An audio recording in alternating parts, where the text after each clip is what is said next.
నమస్కారం గురుగారు. శ్రీమాత్రే నమః, శ్రీ గురుభ్యో నమః. గురుగారు, మాకు లాస్ట్ వీడియోలో వచ్చేసి ఏంటంటే జూలై మాసంలో వచ్చేసి మేషరాశి వారికి ఏ విధంగా ఉండబోతుంది, అలాగే వారికి మెరుగైన ఫలితాలు కావాలి అంటే మరి ఎటువంటి పరిహారాలు చేసుకుంటే బాగుంటుంది అనే వాటి గురించి అయితే మాకు చాలా చక్కగా తెలియజేశారు. అలాగే ఇప్పుడు నేను అడగబోయేది ఏంటి అంటే వృషభ రాశి గురించి. మరి ఈ వృషభ రాశి వారికి కూడా వచ్చేసి ఏంటంటే ఈ జూలై మాసంలో చూసుకున్నట్లయితే మరి వీరికి ఎలా ఉండబోతుంది అంటారు? వృషభ రాశి వారికి విశేషమైనటువంటి యోగం అమ్మ. ప్రస్తుతానికి మొన్ననే పంచగ్రహ కూటమి వృషభ రాశిలోనే జరిగింది. అది ఓ మాట చెప్పాలంటే వృషభ రాశి వాళ్ళకి హాని జరుగుతుందని చాలామంది చెప్పుకుంటూ వచ్చారు, కానీ దానంత ఉన్నతమైనటువంటి ఆ గ్రహస్థితి ఏదైతే ఉందో అది వీళ్ళకి చాలా సానుకూలంగా మారుతుంది. ఓ మాట చెప్పాలంటే వృషభ రాశిలో శుక్రుడు స్వక్షేత్రంలో ఉన్నట్టు, రవి బుధులకి మిత్రక్షేత్రం అవుతుంది, ఉచ్చస్థానం అవుతుంది. అలాగే చంద్రుడికి ఉచ్చస్థానం అవుతుంది. సో ఇక్కడ ఎవరికి కూడా శత్రుక్షేత్రం కాదు, అది నీచ క్షేత్రం అంతకంటే కాదు. కాబట్టి వృషభ రాశి వారికి ముఖ్యంగా బలాన్ని ఇచ్చేటువంటి గ్రహం ఏదన్నా ఉన్నది అంటే బృహస్పతి. మొన్న మనకి నర్మదా నది పుష్కరాలు వచ్చినాయి కదా, ఆ నర్మదా నది పుష్కరాల ప్రారంభం రోజునే మేషరాశిలోంచి వృషభ రాశిలోకి గురుడు ప్రవేశించాడు. గురువు మన జన్మరాశిలో ఉంటే, అంటే ఒక మాస్టర్ గారు మన లైఫ్లో మన వెన్నంటే ఉంటే మనం ఎక్కడైనా తప్పుడు దారి పోతామా? పోలేం కదా. అంటే స్ట్రైట్గా కరెక్ట్ దారిలో వెళ్ళిపోతూ ఉంటాం. కాబట్టి గురుడు ఇవ్వగలిగినంత మంచి ఫలితాన్ని ఏ గ్రహాలు ఇవ్వలేవు. ముఖ్యంగా వివాహ యోగం విశేషమైనటువంటి, ఇక్కడ వివాహం జరగడం అనేది సమస్య కాదు. గురుడు మన రాశిలో ఉన్నప్పుడు వచ్చేటువంటి సంబంధాలు కూడా మంచి సంబంధాలు వస్తాయి. ఓకే, వచ్చే సంబంధాలు కూడా చాలా అద్భుతమైనటువంటి, అంతే కదా. ఇక్కడ ఏంటి, మంచి అమ్మాయికి మంచి అబ్బాయి దొరకడం కష్టం, మంచి అబ్బాయికి మంచి అమ్మాయి దొరకడం కష్టం. కానీ ఈ వృషభ రాశి వారికి ముఖ్యంగా జూలై మాసంలో గురుగ్రహ ప్రభావం చేత విశేషమైనటువంటి మంచి సంబంధాలు, అనుకూలమైనటువంటి వధువు, అనుకూలమైనటువంటి వరుడితో వివాహం జరగడం అనేది తథ్యం తప్పనిసరిగా. అలాగే సంతాన యోగం గురుగ్రహ ప్రభావం చేత ఎవరికైతే వివాహమయ్యి 10 ఏళ్ళయ్యి 15 ఏళ్ళయ్యి సంతానం లేదని బాధపడుతున్నారో తప్పనిసరిగా, అంటే ఒకటి మాత్రం చెప్పగలుగుతానమ్మా, వృషభ రాశిలో గత 12 సంవత్సరాల నుంచి ఎవరైతే సంతానం లేదని బాధపడుతున్నారో వారికి ఈ పోయిన నెల మే 5వ తారీఖు నుంచి వచ్చే సంవత్సరం అంటే 2025 మే లోపల సంతాన యోగం తప్పనిసరిగా 100కి 100% కలిగి తీరుతుంది. అలాంటిది ఈ జూలై నెల ఇంకా సానుకూలంగా మారుతున్నటువంటి నెల ఈ వృషభ రాశి వారికి. అలాగే ఉద్యోగం, చిన్న ప్రయత్నం మన వంతుగా, అంటే డైరెక్ట్ గ్రహాలు వచ్చి మనల్ని ముందుకు తీసుకెళ్ళవు కాబట్టి మన ప్రయత్నం మనం చేయాలి. కాబట్టి చిన్న ప్రయత్నం చేయండి. ఉద్యోగం మీరు ఊహించిన దానికంటే ఇంకా మంచి ఉద్యోగం వస్తుంది. ఇప్పుడు చాలామంది కూడాను ఒక 4-5 చోట్లకి ట్రై చేస్తారు, అప్లికేషన్స్ పెడతారు.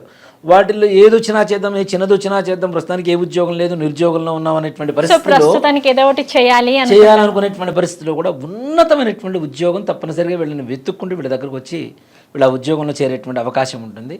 అంతేకాకుండా ఈ ఉద్యోగం జూలై మాసంలో ఎవరైతే జాయిన్ అయిపోయి కొత్తగా ఉద్యోగం ప్రారంభిస్తున్నారో వారికి ఆ ఆఫీసులో అఖండమైనటువంటి రాజయోగం, సకల ధన జన వశీకరణ అనేది తప్పనిసరి కలుగుతుంది. అంటే వీళ్ళ మాటే చెల్లింపు. ఇప్పుడు కొత్తగా వెళ్ళిన వాళ్ళని గట్టిగా మాట్లాడలేరు, కానీ జస్ట్ ఒక ఫ్యూ డేస్, కొన్ని రోజుల్లోనే తప్పనిసరిగా వీళ్ళకు ఒక అధికారమైనటువంటి స్థానం రావడం, అందరితో మంచిగా సానుకూలంగా ఉండడం, ఇలాంటివి జరిగేటువంటి అవకాశాలు ఉన్నాయి.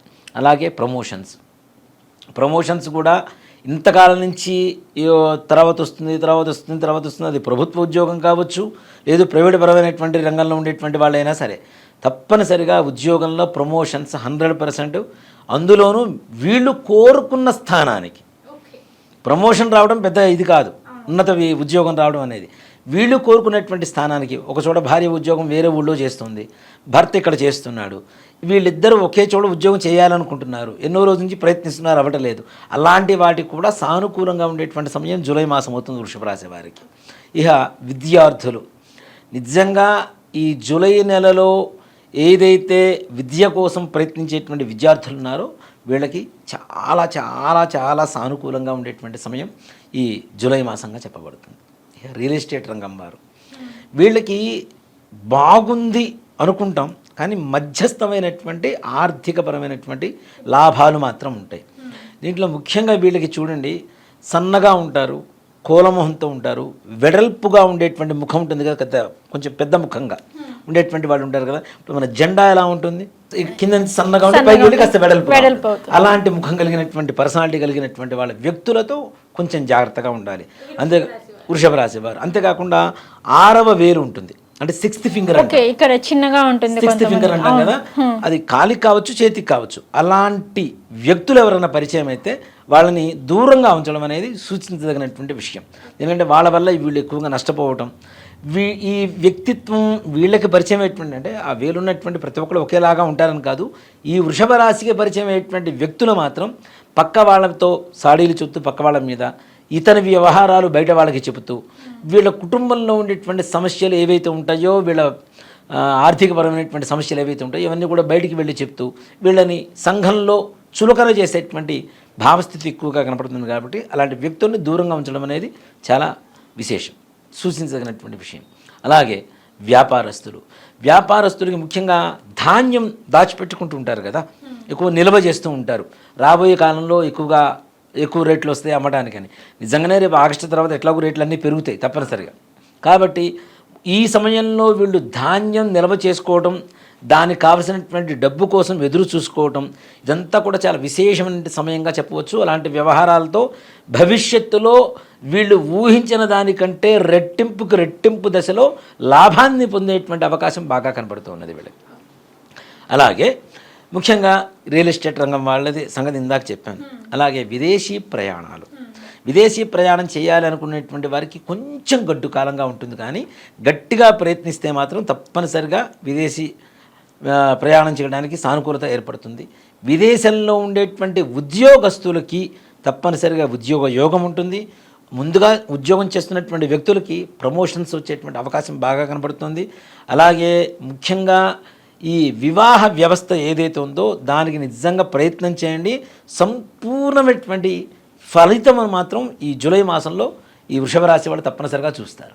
ఓకే గురుగారు, అలాగే ఏంటంటే వృషభ రాశిలో ఉన్న వారికి చెప్పారు ఉద్యోగం పరంగా ఎలా ఉంటుంది, అలాగే ఏంటంటే రియల్ ఎస్టేట్ రంగంలో ఉన్న వారికి ఎలా ఉంటుంది, అలాగే విదేశీ ప్రయాణం చేయాలి అనుకున్న వాళ్ళకి ఎలా ఉంటుంది అన్నారు. మరి ఈ వృషభ రాశిలో ఉన్న వారికి ఆదాయం పరంగా ఎలా ఉండబోతుంది అంటారు?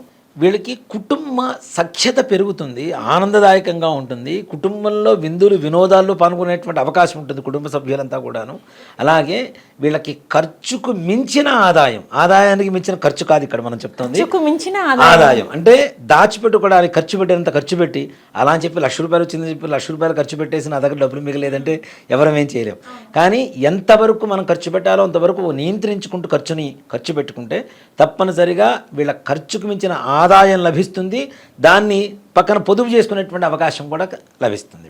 ఓకే గురువుగారు, వృషభ రాశి వారికి వచ్చేసి జూలై మాసంలోని ఎలా ఉండబోతుంది ఏంటి అనే అంశం గురించి అయితే మాకు తెలియజేశారు. అలాగే ఏంటంటే గురువుగారు, ఈ వృషభ రాశి వారికి వచ్చేసి ఈ జూలై మాసంలోని వారికి ఇంకా మెరుగైన ఫలితాలు కావాలి అంటే ఎటువంటి రెమెడీస్ చేసుకుంటే బాగుంటుంది అంటారు? వృషభ రాశి వారమ్మ ముఖ్యంగా గణపతి దేవాలయానికి, ఏదైతే మనకి గణపతి దేవాలయం ఉంటుందో ఆ దేవాలయానికి వెళ్ళి గరిక ఉంటుంది కదా, గరిక స్వామివారికి ప్రతినిత్యం లేదా కనీసం బుధవారం గరిక సమర్పించి స్వామివారికి బెల్లం నివేదన చేయించమని చెప్పండి. బెల్లం నివేదన చేసి దాన్ని కొద్దిగా ప్రసాదంగా తీసుకొని ప్రతినిత్యం గణపతి ఆలయం చుట్టూ ఒక 21 ప్రదక్షిణాలు చేసుకొని ప్రతి బుధవారం స్వామివారికి గరిక బెల్లం నివేదన ఇవి కనుక చేసినట్లయితే గణపతి స్తోత్రాలు ఏదైనా ప్రార్థన చేయవచ్చు. లేదా శుక్లాంబరధనం విష్ణు శశివర్ణం చతుర్భుజం ప్రసన్నవదనం ధ్యాయే సర్వ విఘ్నోపశాంతే అనే శ్లోకం ఉంటుంది. గణపతి శ్లోకం కావచ్చు, స్తోత్రం కావచ్చు, ఏదైనా ప్రార్థన చేయవచ్చు. లేదా ప్రతినిత్యం గణపతి దేవాలయానికి వెళ్ళి ఆ స్వామివారి దర్శనం చేసుకొని ఆలయ ప్రదక్షిణాలు చేయడం ద్వారా వీళ్ళకు ఉండేటువంటి చిన్న సమస్యలు ఏవైతే ఉంటాయో అవి కూడా కంప్లీట్గా మొత్తం పరిపూర్ణంగా నివృత్తి కలిగి ప్రశాంతంగా ఉండేటువంటి అవకాశం కనబడుతుంది. గురుగారు, వృషభ రాశి వారికి వచ్చేసి జూలై మాసంలోని ఎలా ఉండబోతుంది ఏంటి, అలాగేంటంటే వారి యొక్క జాతకంలో మీరు చెప్పినట్టుగా ఇందాక ఏమైనా చిన్న దోషాలు ఉన్నా కానీ, అలాగే వీరికి ఏమైనా మెరుగైన ఫలితాలు ఇంకా కావాలి అంటే ఎటువంటి పరిహారాలు చేసుకుంటే బాగుంటుంది అనే వాటన్నిటి గురించి అయితే మాకు తెలియజేశారు.